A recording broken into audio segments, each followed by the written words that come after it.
Hello and welcome to Cyberside Chats. My name is Sherri Davidoff, I'm Matt Durin. and today we're going to talk about the new AI tool that your doctor may be using. According to a recent NBC News article, 65% of physicians in the United States are using a tool called OpenEvidence. And the majority of them appear to be using it using their personal phones and other personal licenses. Mhm. So that opens up a whole can of worms when it comes to, well, security, privacy, and I think it's something that a lot of other organizations are dealing with today. So let's jump in. Matt, first of all, what is this tool? What is Open Evidence? Yeah, so OpenEvidence is a large language model similar to something like ChatGPT or Claude AI or something like that, but it is trained specifically on medical information. And if we look at the documentation behind it, they claim it is trained exclusively on peer-reviewed medical journals and other verifiable sources of information. They say they use a walled garden approach to setting up the server, meaning that it's not available to access the public internet. It is only available to access the very specific publications that it is authorized to. And they do this so that they can get accurate, up to date, like up to the minute results for doctors when they're doing either a clinical diagnosis, a set of treatment options, or something else like that. So they're putting medical care in the hands of this AI, more or less. I mean, in some ways, I have to say this sounds great Uh-huh. because I'm sure up until now, most of those same physicians were just Googling things like, I have a patient who is male and 47 and lives in Yeah. this place and has this complicated medical thing. And how should I treat him? So, really, like, this is taking something that might have been even riskier and putting it in a walled garden. I don't know. What's the downside here? Well, there's a couple of downsides, and Really? we'll get into it. But I mean, first and foremost, it's AI, and I Right. mean, you and I both work with AI frequently, so we It can understand it can hallucinate, it can be hallucinate. Yeah. biased. Also, people aren't paying for this No, tool. it's a free service to any registered physician in the United States. As long as you have a government issued physician's ID number, Oh. you can access this system for free. It's being paid for by advertisements, Oh, no. by By things from like, who? well, like medical industry professionals and pharmaceutical companies Yeah. and private I investors, mean, and I worry. So the doctors themselves have said, "Oh, these ads are really unobtrusive." But one of the things I worry about is like, are they getting advertised to in more subtle ways? Like, yeah. is open evidence potentially sneaking information into the results? Is it biased in other ways? I don't know that it's making any claims one way or the other. Well, they claim it's not, but I mean, you have to think about it, and I mean, if they Can't have audit it. you can't, yeah, there's very little in terms of public technical testing of this platform. And one question is like, okay, if you make sure you have all the studies that are funded by a certain hmm manufacturer, like your results may be naturally Well, biased. and I mean, we see that with doctors' offices. I mean, without AI, That's if true. there is a heavy reliance on using like Pfizer Pharmaceuticals or GlaxoSmithKline or something like that, I mean, you can see Someone that. may be Yeah, illegally taking someone else out to lunch, is what you're saying I a wouldn't say lot. illegally. I would just say they're I think having it is. fun. I think it is. Yeah. Um, I texted my doctor, and first of all, I live in a small town. My doctor is like good friends with one of my best friends, and so we have each other's phone numbers. Mhm. But I texted her this morning when I saw this, and I was like, "Are you using this?" And she texted me back and was like, "No, but I know someone who is." And I was happy and sad. I was like, "Oh, good." And then I was like, "But don't you think you should be relying on something like this? Like, let's get with the times." Um, yeah, I mean, I think one of the big problems is number one, again, physicians are often using their personal phones for this based on Yeah. studies and research and interviews. Well, yeah, I mean, it's accessible in two different ways. There's a web portal that you can go to, Right, and there's a dedicated mobile app that you can just have on your phone. right. And there's no, as far as I can tell anyway, there's really no control in place to make sure that that is a hospital issued device or something that has, mobile device management or security settings Open enabled. evidence Or is yeah, going to take their money no matter what. And yeah, I think this is a perfect example of shadow AI. yeah. This is making, for physicians, this is making them, in their minds and probably in reality, better at their jobs. They have easy access to these huge studies, but at the same time, these tools are not being vetted by their organization, by their enterprise. The contracts aren't being vetted. Mhm. There's no control over what happens to the information.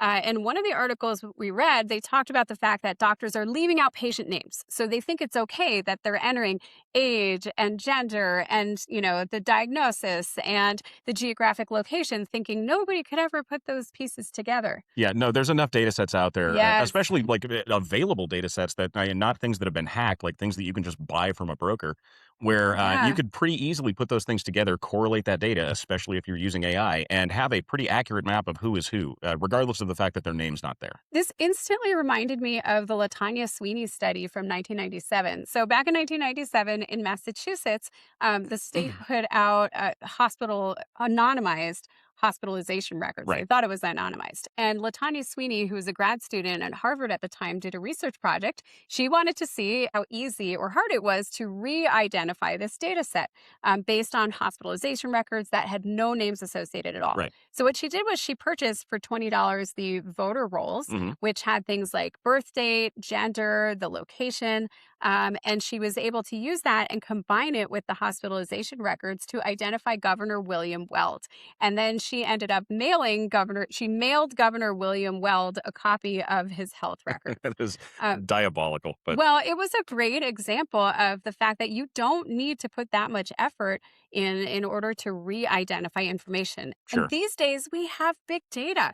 We have huge volumes of data, and often all it takes is one quote unquote anonymized data set to be combined with another large volume of data, and poof, you can easily de-identify people and find out information that they probably wish you didn't know. Oh, sure. No, we see this in other industries as well. I mean, we see it in cybersecurity. We see it in the legal industry. I mean, the study from B-Sides a couple years ago, where researchers took like the black market list of usernames and passwords, and then Yes. connected that with personal phone numbers, and like it's Yeah, like combining yeah, data sets is it's very it is powerful. very powerful, and it can reveal identities pretty easily. And I'm a nerd. So I took a peek at the contract, at OpenEvidence's contract, Hmm. and there's nothing preventing them from sharing information. First of all, there are over 90 million queries in their systems. Yeah. In fact, a researcher from Harvard was quoted talking about the fact that he had access to these 90 million Mhm. records since 2024. So we know that they have a vast amount of data, specifically the queries that Yeah. doctors are typing in. And these can contain a lot of sensitive information, again, including things like age, gender, your medical diagnosis, maybe even things you've said, things you've reported. They probably don't expect that that information might directly end up in the hands of someone in academia. Well, you have to think of what doctors are actually using this for as well. I mean, we're recording this in May, so up to this point in the year, Open Evidence has over 27 million queries already, and Right. 60% of those are all about clinical diagnosis. And So, that I mean, is like that's 10 sensitive times. information. That's 10 Yeah, times the amount that they had in December 2024. So yeah. this is growing exponentially. But according to their contract, Open Evidence is allowed to take that information, de identify it, share it, combine it with other data sets. Really, they can do what they want. They can share it with third parties. And the enterprises that have reviewed their business associate agreement seem to have some concerns with it. I would imagine so, yeah. Yeah. What was that one we saw from Maine, I believe? Oh, Maine, yeah, they put up Maine that Health. huge Maine Health, where they put up that big banner on their website that was like, "Do Do not not enter." enter PHI or other sensitive Yeah. data into open evidence. Do not do it. But again, they're using kind of like the honor system for doing this, and we've seen with other big data aggregators or big data platforms, if there's not a tight control on what data you can enter into the platform, then people will enter all kinds of things Well, into it. but what else are they going to do? Yeah. I mean, it's not like the hospital can say, don't use your personal phone. I mean, everybody has a personal phone. And you and I both know for years and years, doctors have just been emailing themselves to their personal address. Oh, They'll sure. take your Yeah. medical records, email their personal address so they can work from home. Honestly, I think it's gotten better now that we're giving physicians more opportunities to work from home using corporate owned devices or proper BYOD or things like that. Yeah. No, the main health warning, I consider that to be like handing a kid a water balloon and saying like, "Don't throw this at anyone," No, and I then just don't driving think off. so, because the kid already has the water balloons. All That's right. the thing. And the other thing I like about the main health warning is they said that they tried to negotiate with Hmm. open evidence. They were not able to reach acceptable terms. So they're telling all of their users, we were not able to come to acceptable terms. If you use open evidence, do not put personal information in there. You can't trust this system. Right. And I think at least informing their users very clearly is better than not addressing it at all. I will give you that one. Yeah, I mean, Yeah. making it an open item that is up for discussion, I think is a good thing. I still have my doubts that everyone will follow that though, and that I think is No. one of the problems that we have with systems like this. And I don't want to call this necessarily shadow AI because I'm sure the hospital is well aware that their people are using it, but it does kind of have those same kind of tenets. I mean, there's this uncontrolled or largely uncontrolled flow of information that could potentially be entering into this application. Right. And that can be risky. I mean, we've seen with other AIs, their queries have been leaked. They've accidentally left an S3 database open or something Oh, and like that. Yeah, OpenEvidence also uses that data in training yeah, as well. So you can't opt out of it. It's just something that they do. yeah, So, all right, should we go to our yeah. takeaways? Let's do it. What can we do about this? Well, first off, you need to inventory shadow AI. So the way that we like to talk about this is make sure you ask your staff what AI tools they use to do their jobs, not if they're using something Yeah, unauthorized. don't say, "Are Because you yeah, using AI?" No, no. How yeah. about like, "What AI tools do you use on your personal phone?" Well, and And that then maybe you'll get an accurate answer. exactly. It reframes the conversation so that Yeah. they're now more open to telling you like, oh, I use Gemini and I use Copilot and I use yada yada yada. But you have to estimate, and I like that we were asking AI about this earlier too, and AI basically said like just assume it's probably 2 to 5 times what they're telling you they're using. Yeah, Like that yeah, was good. AI understands humans pretty well it at really this does. point. Yeah. Okay, read the actual contract, not the marketing hype when you're looking at using an AI tool.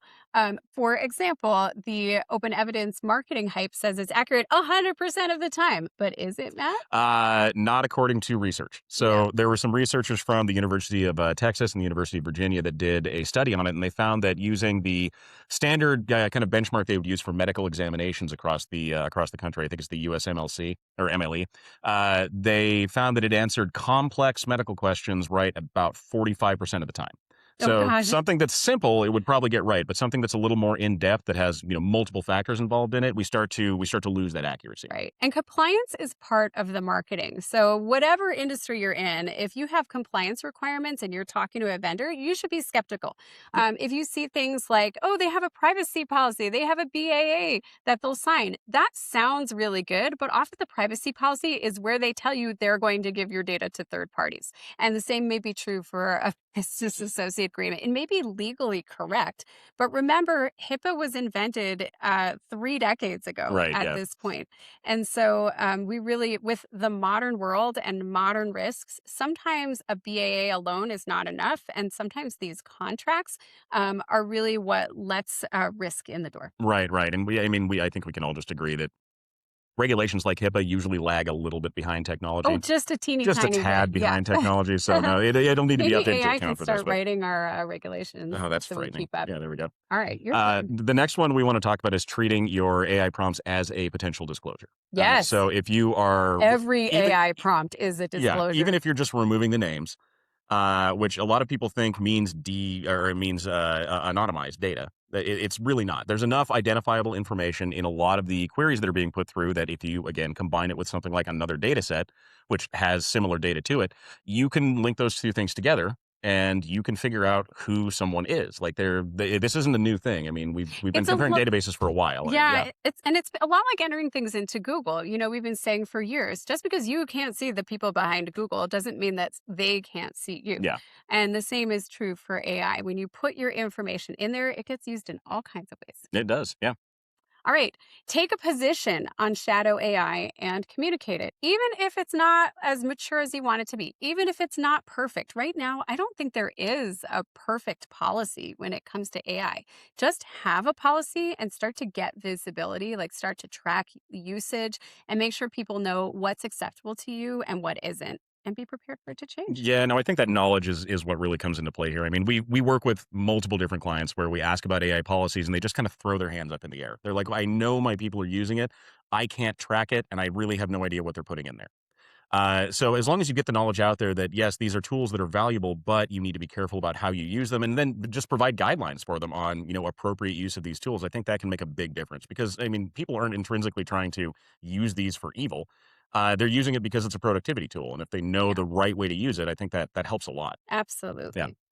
The next thing, we need to push back on free professional AI There's no tools. such There's thing no as such thing free. as free, especially when you talk about something like OpenEvidence. We mentioned earlier that I mean they're not charging clinical professionals or doctors to use this, but they got to pay for it somehow. Yeah. And right now, that is coming in the form of advertisements, endorsements, venture capital funding, things like They that. want And influence. they do. And what we always have to consider at that point is, I mean, right now it seems like they have taken a pretty hard stance that they are neutral when they give their decisions, and they aren't weighing the AI But one way or is the it other. But yeah, auditable? exactly. Can Is you there? trust but verify? Yeah, there you go. Yeah. All And right. sometimes we don't even trust. Fair enough. All right, lots of benefits, also some risks here with personal use of AI tools. Thank you so much for tuning in this week to Cyberside Chats. Please like and subscribe, and we'll see you next week.